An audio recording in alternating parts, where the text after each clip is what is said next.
Good morning students. आज हम लोग लूपिंग के बारे में सीखेंगे कि आप लूपिंग कैसे इम्प्लीमेंट करते हैं अपने प्रोग्राम में। तो loops are used to execute a set of instruction और function repeatedly when some condition becomes true.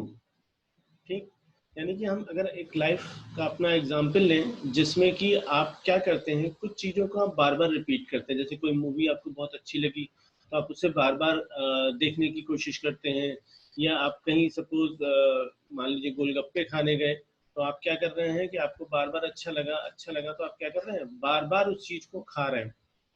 तो इसी तरीके से जैसे लाइफ में हम लोग चीज़ों को रिपीट करते हैं, वैसे ही हम यहाँ पे भी प्रोग्राम में तो सेट ऑफ इंस्ट्रक्शंस को अगर बार बार रिपीट करना चाहते हैं तो हम उसमें लूपिंग स्टेटमेंट्स का यूज करते हैं। बेसिकली थ्री टाइप से लूपिंग स्टेटमेंट्स होते हैं। पहला है आपका फॉर लूप, दूसरा वाइल लूप और तीसरा है डू वाइल लूप।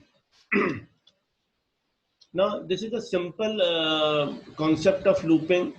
ये क्या करता है, सबसे पहले वो कंडीशन चेक करता है कि अगर वो कंडीशन ट्रू है लूप को एग्जीक्यूट कराने के लिए, तो उसके अंदर के जो कोड्स हैं उसको एग्जीक्यूट करेगा। फिर अगेन चेक करेगा। ये प्रोसेस तब तक चलती जाएगी जब तक ये कंडीशन क्या है, ट्रू है। जैसे ही कंडीशन फॉल्स होगी तो वो लूप के बाहर आ जाएगा।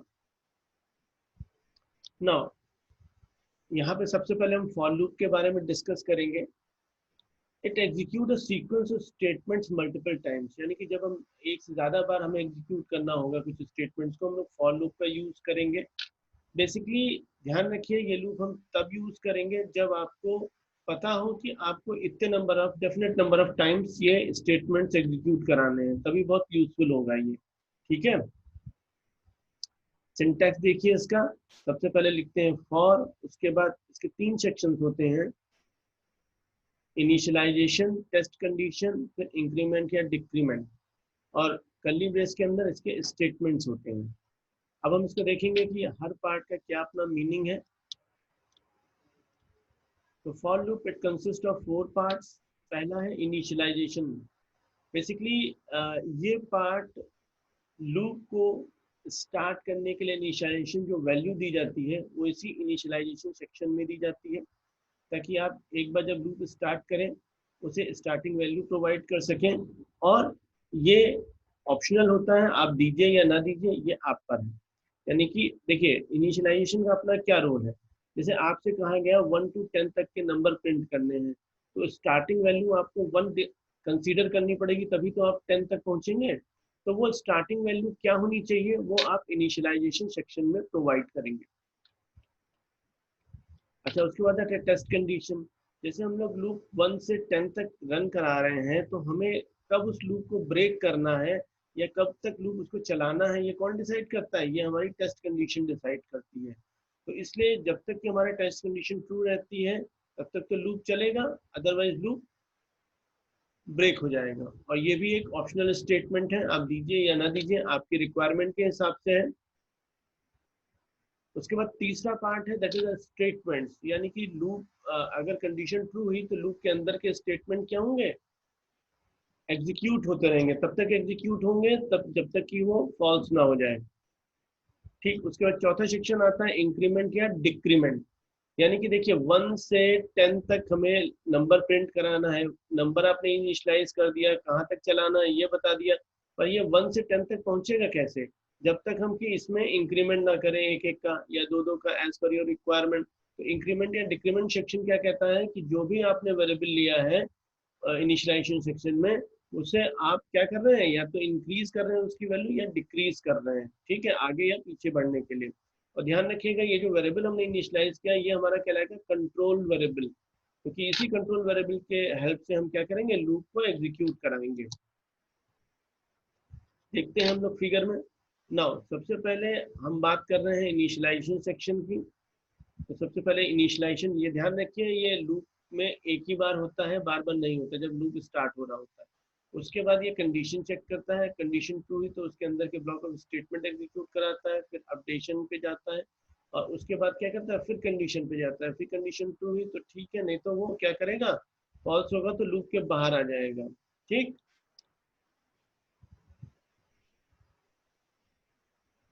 Flow of control in a for loop. Now जो मैंने आपको फिगर से बताया है वही मैं आपको यहाँ रिटर्न में बता रहा हूँ। The initialisation step is executed first and only one, यानी कि सबसे पहले ये इनिशियलाइजेशन सेक्शन एग्जीक्यूट होता है और वो एक ही बार एग्जीक्यूट होता है। ठीक है, इसका बेसिक पर्पज है आप लूप को इनिशियलाइज कर सकें, स्टार्टिंग वैल्यू दे सकें। उसके बाद है टेस्ट कंडीशन। यहाँ टेस्ट कंडीशन में क्या होगा, लूप हमारा कब तक चलना है ये कौन डिसाइड करेगा, टेस्ट कंडीशन, यानी कि इनिशियलाइजेशन के बाद वो किस पे आएगा, टेस्ट कंडीशन पे आएगा। टेस्ट कंडीशन ट्रू है तो body of the loop execute होगा, और अगर नहीं है तो वो लूप के बाहर आ जाएगा। उसके बाद आपका body of the loop execute हुआ तो कंट्रोल कहाँ चला जाएगा, आपका अपडेट स्टेटमेंट पे चला जाएगा। अपडेट स्टेटमेंट में या तो इंक्रीमेंट होगा या डिक्रीमेंट होगा, जैसा भी होगा उसको करने के बाद वो फिर से टेस्ट कंडीशन पे आएगा, और टेस्ट कंडीशन अगर ट्रू होगी तो लूप फिर से एग्जीक्यूट होगा बॉडी ऑफ द लूप, नहीं तो वो लूप के बाहर आ जाएगा। तो ये प्रोसेस जो है चलती रहेगी जब तक कि कंडीशन की वैल्यू क्या है, नॉन जीरो है, यानी कि ट्रू है। छोटा सा प्रोग्राम देखते हैं हम लोग फॉर लूप का कैसे एग्जीक्यूट कर रहा है। एक छोटे सा प्रोग्राम है जो 1 to 5 तक के नंबर प्रिंट कर रहा है। ठीक है, तो सबसे पहले कंट्रोल कहाँ आएगा, इनिशियलाइजेशन में सबसे पहले, दैट इज अ 1। उसके बाद वो कंडीशन चेक करेगा, उसके बाद अगर कंडीशन ट्रू रही तो वो लूप के अंदर आ जाएगा। और लूप के आने, ये body of the loop execute होने के बाद कहाँ जाएगा, इंक्रीमेंट या डिक्रीमेंट, जैसा भी आप चाहें। और इसको करने के बाद क्या होगा, वो वापस से टेस्ट कंडीशन चेक करेगा। तो ये जो प्रोसेस है साइकिल, ये बार बार रिपीट होती रहेगी जब तक कि ये कंडीशन क्या ना हो जाए, फॉल्स ना हो जाए। ठीक, तो 1 to 5 तक के नंबर प्रिंट कर रहा, आई की वैल्यू 1 थी, कंडीशन चेक किया 1 इज लेस देन 5, यानी कि आई की वैल्यू हमारे पास क्या है, 1 है। और चेक क्या किया 1 is less than equal to 5, that is true. True होगा तो बॉडी ऑफ द लूप आएगा, एग्जीक्यूट होगा और 1 को डिस्प्ले कराएगा। उसके बाद फिर इंक्रीमेंट डिक्रीमेंट पे जाएगा तो आई की वैल्यू क्या हो जाएगी, 2 हो जाएगी। अब वो कंडीशन पे जाएगा और अगेन चेक कराएगा कि वो 5 से छोटा है या बराबर है, तो condition true. Again body of the loop आएगा और 2 एग्जीक्यूट कराएगा। ये तब तक चलता जाएगा, यानी कि जैसे आई की वैल्यू 6 हुई और लूप क्या हो जाएगा, ब्रेक हो जाएगा। नेक्स्ट प्रोग्राम देखते हैं हम लोग। ये प्रोग्राम क्या कर रहा है आपका, बेसिकली 10 से 19 तक के नंबर प्रिंट कर रहा है। ठीक है, देखिए अगेन कंट्रोल पहले यहाँ आएगा, फिर यहाँ आएगा, फिर लूप के अंदर जाएगा ट्रू होने पर, उसके बाद वो इंक्रीमेंट डिक्रीमेंट पे आएगा, फिर वो कंडीशन चेक करेगा। तो इस तरीके से लूप आपका क्या होगा, एग्जीक्यूट होता रहेगा तब तक जब तक कि कंडीशन फॉल्स ना हो जाए। जैसे ही x की वैल्यू 20 हुई तो यहाँ पे कंडीशन फॉल्स हो जाएगी और लूप ब्रेक हो जाएगा।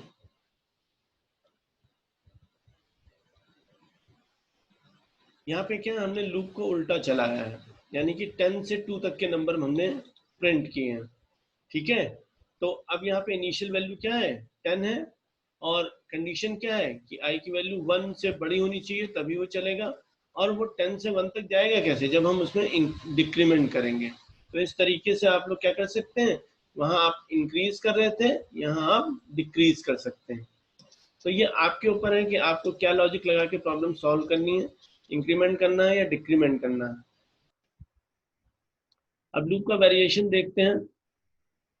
ठीक है, अब ये पहला वेरिएशन देखिए, इसमें क्या है कि हम अ, अगर, चूंकि मैंने बताया था इनके तीनों जो स्टेटमेंट्स हैं वो सेक्शन ऑप्शनल है, आप दीजिए या ना दीजिए। तो देखिए यहाँ पे हमने इनिशियलाइजेशन सेक्शन और अपडेट सेक्शन दोनों रिमूव कर दिया है, लूप आपका चलेगा तब भी।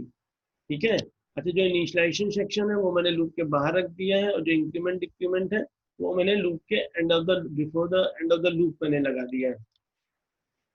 तो आपका लूप ऐसे ही चलेगा, आई की वैल्यू पहले 8 रहेगी। ठीक है, अब वो इनिशियलाइजेशन सेक्शन एक ही बार एग्जीक्यूट है, कुछ है नहीं तो कुछ करेगा नहीं, तो ये सीधे कंडीशन पे आ जाएगा। तो इसने चेक किया कि क्या 8 is less then 12, again definitely true है, तो अंदर आएगा तो वैल्यू क्या प्रिंट करेगा 8, उसके बाद 1 का इंक्रीमेंट करेगा तो आई की वैल्यू हो जाएगी 9, और उसके बाद अपडेट तो कुछ है नहीं इसमें, तो ये वापस कंडीशन चेक करेगा आपकी, क्या चेक करेगा 9 इज लेस देन 12। ये तब तक चलता जाएगा जब तक कि आई की वैल्यू 12 ना पहुंच जाए, और इस तरीके से वो 8 9 10 11 चार वैल्यू प्रिंट कर देगा। दूसरा वेरिएशन है कि हम कंडीशन ना दें।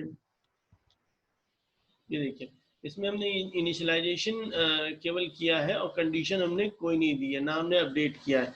वो हमने इसको किसी पर्टिकुलर लोकेशन पे किया, पर्टिकुलर स्टेटमेंट में किया है कि आई की वैल्यू अगर 12 हो जाती है तभी वो ब्रेक स्टेटमेंट यूज करे और कंट्रोल बाहर आ जाए। तीसरा इनफाइनाइट लूप। इनफाइनाइट लूप में क्या है कि हम ना इसमें इनिशियलाइजेशन दे रहे हैं, ना मैंने इसको कंडीशन दी, ना मैंने इसको दी। कोई जरूरी नहीं है कि कंडीशन देखिए, अगर नहीं देंगे तब भी वो क्या करेगा इनफाइनाइट लूप चलेगा। आप तीनों मत दीजिए तो कंट्रोल वेरिएबल कोई होगा ही नहीं, तो कब स्टार्ट होगा कब एंड होगा इसका कुछ पता ही नहीं, और लूप हमेशा क्या होगा चलता जाएगा, इनफाइनाइट लूप। नेस्टेड लूप क्या कह रहा है, जब एक लूप के अंदर हम दूसरा लूप यूज करते हैं तो that is called nested loop. ठीक है, the inner loop executes completely whenever outer loop execute, यानी कि जब हमारा आउटर लूप एग्जीक्यूट करता है उसी के करस्पॉन्डिंग सबसे पहले अंदर का इनर लूप एग्जीक्यूट करेगा, तभी वो बाहर का आउटर लूप एग्जीक्यूट कर पाएगा पूरा। छोटे से एग्जांपल देखते हैं हम लोग इसमें। यहाँ पे मैंने टेबल प्रिंट कराया 2 और 3 का, तो अगर आप देखें छोटा सा एग्जांपल है। अब यहाँ पे देखिए ए की वैल्यू 2 है, तो सबसे पहले किसके लिए चलेगा, ए की वैल्यू पहली वैल्यू 2 के लिए चलेगा, तो बी की वैल्यू कहाँ से कहाँ तक चलेगी 1 से 10 तक चलेगी। ठीक है, तो यानी कि ए की 2 वैल्यू के लिए इनर लूप कितनी बार चलेगा 10 बार चलेगा। तो इसीलिए आप देखिए कि यहाँ पे 2 का टेबल फ्रॉम 1 to 20 तक इसने प्रिंट कर दिया। उसके बाद ये लूप पूरा एग्जीक्यूट 10 टाइम्स होने के बाद वो अगेन इंक्रीमेंट करेगा। अब क्या होगा ए की वैल्यू 3 होगी, तो बी का अगेन लूप किस लिए चलेगा 1 to 10 तक। एक बात का ध्यान रखिएगा, ये टेबल जनरेट कर रहा है यानी कि ए और बी को मल्टीप्लाई कर रहा है, तो ए की वैल्यू 2 थी, फिर वो 1 से लेकर क्या हुआ 10 तक सीरियली मल्टीप्लाई करके उसकी वैल्यू प्रिंट कर रहा है। इसी तरीके से जब फिर नेक्स्ट स्टेप में ए की वैल्यू 3 हो जाएगी तो क्या होगा ए की वैल्यू जब हम प्लस करेंगे तो 3 हो जाएगी, अगेन वो 3 का टेबल क्या करेगा मल्टीप्लाई करके प्रिंट कर देगा। ठीक है, और जैसे ए की वैल्यू 4 होगी तो लूप टर्मिनेट हो जाएगा, क्योंकि कंडीशन फॉल्स हो जाएगी, 4 कभी भी लेस या इक्वल नहीं होता 3 के, और ये लूप के बाहर आ जाएगा। तो इस तरीके से आप नेस्टेड लूप चला सकते हैं। एक छोटा सा पैटर्न प्रिंटिंग का है। ठीक, अब ये देखिए हमारा ये आउटर लूप है और ये हमारा इनर लूप है। तो अब ये कितनी बार चलेगा, आई की एक वैल्यू के लिए कितनी बार चलेगा, इसको देखिए। जब आई की वैल्यू हमारे पास 1 थी तो जे कितनी बार चल रहा है 1 से लेकर J is less than equal to I, यानी कि आई की अभी वैल्यू क्या है 1, तो ये एक बार चला, तो इसलिए ये एक ही बार स्टेटमेंट एग्जीक्यूट हुआ। उसके बाद नेक्स्ट जब जाएगा तो आई की वैल्यू क्या हो जाएगी 2। अब ये जे कितनी बार चलेगा 1 से लेकर आई की वैल्यू कितनी है यहाँ पे 2 तक, तो ये 2 टाइम्स चलेगा 1 to 2, तो यानी कि 2 स्टार प्रिंट कर रहा है। उसके बाद next statement I equal to 3, तो जैसे 3 हुआ तो जे की वैल्यू कहाँ से कहाँ तक रन करेगी 1 से लेकर 3 तक रन करेगी। यानी कि जैसे जैसे आई की वैल्यू बढ़ रही है इनर लूप क्या हो रहा है ऑटोमेटिकली उतने आइटरेशन बढ़ता चला जा रहा है। तो इस तरीके से हम लोग नेस्टेड लूप यूज करते हैं पैटर्न प्रिंटिंग के लिए।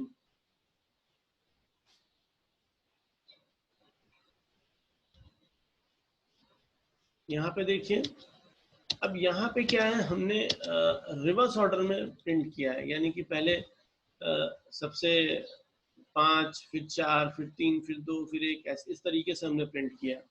तो हमारा लूप पहले आउटर लूप कहाँ से कहाँ तक चल रहा, आई इक्वल टू 1 था, और कहाँ तक चलना है टर्म यानी कि टर्म 6 तक, यानी कि 1 से 6 तक वेरी करेगी पूरी आई की वैल्यू। तो पहले आई इक्वल टू 1 है, उस वैल्यू के बेस पे हम इनर लूप एग्जीक्यूट करेंगे कि ये कितनी बार चलेगा 1 की वैल्यू के लिए। तो j इक्वल टू टर्म यानी कि 6 से लेकर कहाँ तक चलेगा, ग्रेटर देन इक्वल टू 1, यानी कि 6 टाइम्स ये क्या करेगा, स्टार प्रिंट करा रहा है। उसके बाद नेक्स्ट आइटरेशन पे आएगा तो i की वैल्यू कितनी हो गई, दैट इज अ 2। तो अब j की वैल्यू कहाँ से कहाँ तक वेरी करेगी, यहाँ से देखिए j की वैल्यू टर्म यानी कि 6 और j is greater than equal to 1, यानी कि j की i की वैल्यू कितनी है उस समय, दैट इज 2। तो 6 टू 2 टाइम्स यानी कि 5 टाइम्स चलेगा, यहाँ 6 टाइम्स चल रहा था। फिर i की वैल्यू फिर से अगेन वो 3 हो गई, तो j की वैल्यू कितनी बार चलेगी, 6 टू 3 यानी कि 4 टाइम। तो इस तरीके से लूप चलता चला जाएगा। ठीक है, नेक्स्ट प्रोग्राम देखते हैं, सेम वैसे ही है। ठीक है, पैटर्न कुछ इस तरीके से प्रिंट हो रहा, पहले i की वैल्यू 1 थी तो 1 प्रिंट हुआ, फिर उसके बाद i की वैल्यू 2 हुई तो फिर से 1 2 स्टार्टिंग से चल रहा है। तो ये कैसे पॉसिबल है, जब इनर लूप क्या हो रहा है, बार बार 1 से चल रहा है हर नई i की नई वैल्यू के लिए। तो जैसे आप बात कर रहे हैं i की वैल्यू अगर 1 है तो j की वैल्यू कहाँ से कहाँ तक चलेगी, 1 से लेकर 1 तक, क्योंकि इसमें क्या दे रखा है, j को प्रिंट करना है। तो j की वैल्यू पहले वैल्यू 1 थी तो ये 1 प्रिंट कर रहा है, फिर i की वैल्यू 2 हुई तो j कितनी बार चलेगा, 1 से लेकर 2 तक। तो यानी कि पहले j की वैल्यू 1 थी तो 1 प्रिंट किया, फिर j की वैल्यू 2 हुई तो उसने 2 प्रिंट किया। तो इस तरीके से लूप चलता जाएगा। ठीक है, एक दूसरा वेरिएशन देखते हैं हम लोग।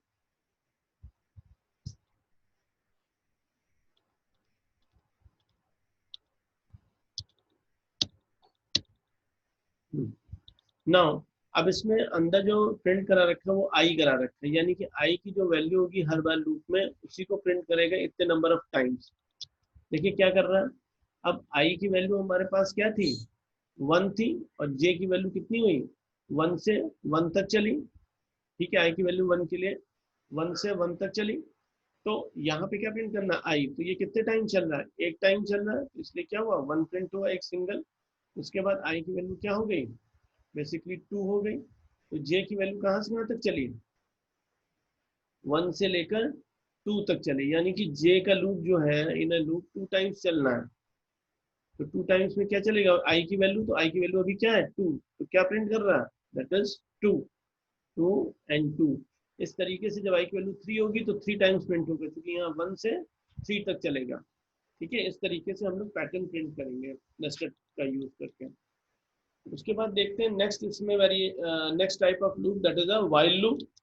इस व्हाइल लूप में ग्रुप ऑफ स्टेटमेंट को हम एग्जीक्यूट करते हैं, बट इसमें थोड़ा सा एक डिफरेंस है, इसमें इनिशियलाइजेशन सेक्शन नहीं होता और अपडेशन नहीं होता। और दूसरी बात, इस लूप को हम तब यूज करते हैं जब हमें ये नहीं मालूम कि आपको कितनी बार स्टेटमेंट्स को एग्जीक्यूट कराना है, अननोन करा सकते हैं, लेकिन बेटर होगा कि वो फॉर लूप यूज करें। ना सिंटैक्स इसका ये है, वाइल टेस्ट कंडीशन, उसके अंदर कर्ली ब्रेसेस के अंदर उसके स्टेटमेंट्स को दे देंगे जो एग्जीक्यूट कराने इस कंडीशन के ट्रू होने पर। This is a simple flow chart. तो सबसे पहले वो कंडीशन चेक करता है, कंडीशन ट्रू होगी तो अंदर के एग्जीक्यूट करेगा, अदरवाइज वो क्या करेगा, बाहर आ जाएगा लूप के। नाउ सिंपल, अब देखिए फॉर लूप में हमारे पास क्या था, इनिशियलाइजेशन अपडेशन सेक्शन था। अब यहाँ पे व्हाइल लूप में केवल कंडीशन, तो यानी कि इनिशियलाइजेशन और अपडेशन कहाँ करना पड़ेगा, कहीं ना कहीं तो करना पड़ेगा। तो जब भी व्हाइल लूप चलने लगे तो उससे पहले इनिशियलाइजेशन आपको करना पड़ेगा।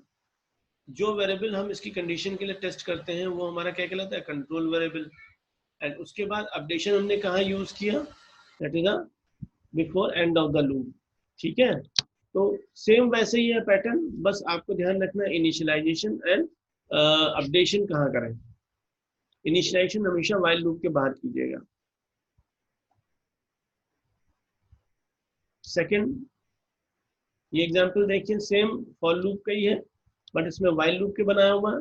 इनिशियलाइजेशन हमने व्हाइल लूप के बाहर किया, और इंक्रीमेंट हमने कहाँ किया, लूप के जस्ट बिफोर, मतलब sorry curly braces end of the loop के जस्ट बिफोर।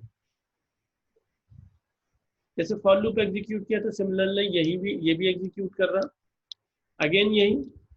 हम अब लूप को उल्टा चलाएंगे तो हमारा इनिशियलाइजेशन देखिए बाहर क्या हुआ और डिक्रीमेंट क्या हुआ जस्ट बिफोर द ऊपर एंड ऑफ द लूप।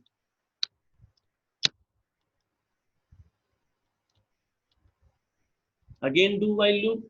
अच्छा डू वाइल लूप ये भी वाइल लूप की तरीके से काम करता है। इसे हम तब यूज करते हैं जब हमें नहीं मालूम होता है कितने डिफरेंट नंबर ऑफ टाइम्स हमें स्टेटमेंट्स को एग्जीक्यूट करना है। बस दोनों में वाइल लूप और डू वाइल लूप में अंतर यही है कि वाइल लूप में एग्जीक्यूट करते हुए पहले कंडीशन चेक करता है, फिर वो अंदर के स्टेटमेंट एग्जीक्यूट करेगा ट्रू होने पे। यानी कि अगर फॉल्स हो गई तो मिनिमम 0 टाइम्स वो लूप एग्जीक्यूट करेगा। लेकिन डू वाइल में क्या होगा, पहले वो स्टेटमेंट एग्जीक्यूट करता है, उसके बाद एंड ऑफ द लूप क्या करेगा, कंडीशन चेक करेगा। तो यानी कि डू वाइल लूप किसी भी कंडीशन में एक बार तो चलना ही चलना है। तो इस सिचुएशन में आप ऐसी जब सिचुएशन की जरूरत पड़े तो आप डू वाइल लूप यूज कीजिए। सिंटैक्स देखिए और ध्यान रखिए थोड़ा सा यहाँ पे कि जब भी वाइल कंडीशन लगाते हैं उसके बाद सेमी कोलन जरूर लगाइएगा। फ्लो देखिए कैसे हो रहा है। सबसे पहले कोड ऑफ ब्लॉक एग्जीक्यूट हो रहा है, उसके बाद वो कंडीशन चेक कर रहा है। कंडीशन ट्रू है तो फिर से ब्लॉक ऑफ कोड एग्जीक्यूट करेगा, नहीं तो वो लूप के बाहर आ जाएगा। This is an example. Same वैसे ही है।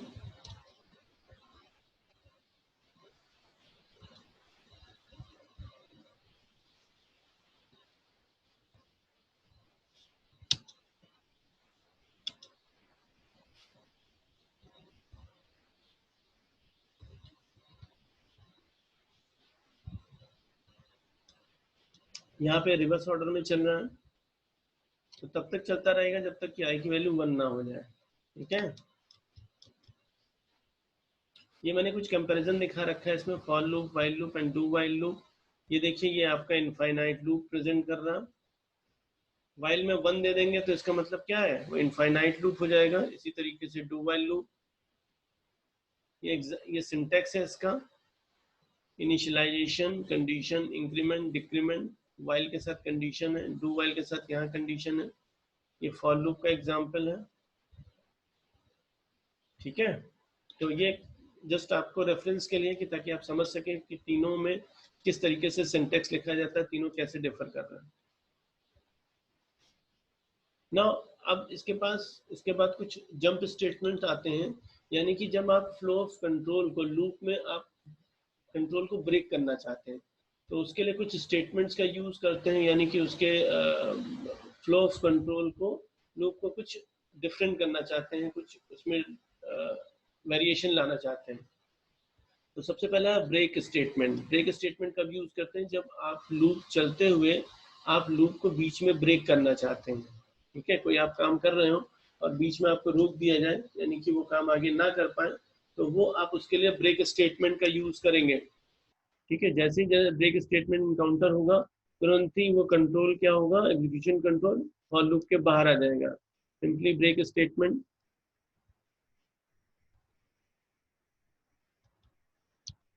चाहे आप फॉर में लगाइए, चाहे डू वाइल में लगाइए, चाहे आप वाइल में लगाइए। अब यहाँ पे चूंकि ये किस टाइप का लूप है, दैट इज इनफाइनाइट लूप, हमेशा चलता ही चला जाएगा। तो 1 से लेकर क्या हो रहा है, ये 9 तक प्रिंट करेगा और जैसे ही वैल्यू आई की वैल्यू 10 होगी तो वो उस कंडीशन ट्रू हो जाएगी, लूप के अंदर ये कंडीशन के अंदर आ जाएगा और ब्रेक स्टेटमेंट इनकाउंटर होगा। तो यहीं से कंट्रोल क्या होगा, यहाँ यहाँ आ जाएगा, यानी कि लूप के बाहर आ जाएगा। कंटिन्यू स्टेटमेंट क्या कह रहा है, ये ब्रेक का जस्ट अपोजिट होता है। इसमें ब्रेक नहीं करता बल्कि नेक्स्ट आइटरेशन पे चला आता है। यानी कि जब भी इस स्टेटमेंट को इनकाउंटर करेंगे तो उसके बाद के जितने भी स्टेटमेंट होंगे लूप में उसको स्किप कर देगा और नेक्स्ट आइटरेशन पे आ जाएगा। सिंपली कंटिन्यू, छोटा सा एग्जांपल।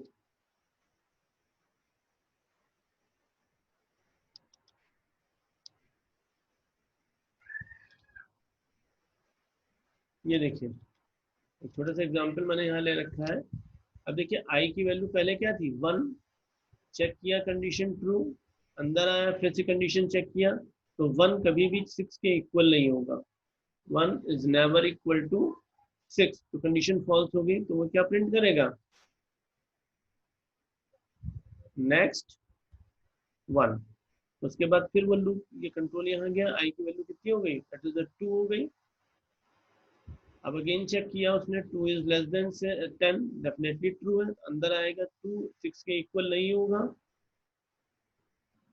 तो कंडीशन फॉल्स हो गई, अंदर उसके बाद नीचे आया और फिर उसने क्या प्रिंट किया, नेक्स्ट 2। यानी कि ये कब एग्जीक्यूट होगा कंटिन्यूस स्टेटमेंट, जब आई की वैल्यू क्या होगी 6, और जैसे ही 6 होगी तो इसके बाद के स्टेटमेंट स्किप कर देगा, यानी कि आई की वैल्यू जब 6 होगी तो ये स्टेटमेंट एग्जीक्यूट नहीं होगा, कंट्रोल यहीं से यहाँ चला जाएगा। रिजल्ट देखते हैं, सबसे पहले 1 प्रिंट कर रहा, फिर 2, फिर 3, फिर 4, फिर 5, 6 नहीं प्रिंट किया क्योंकि कंटिन्यूस स्टेटमेंट आ गया, 7 8 9 10।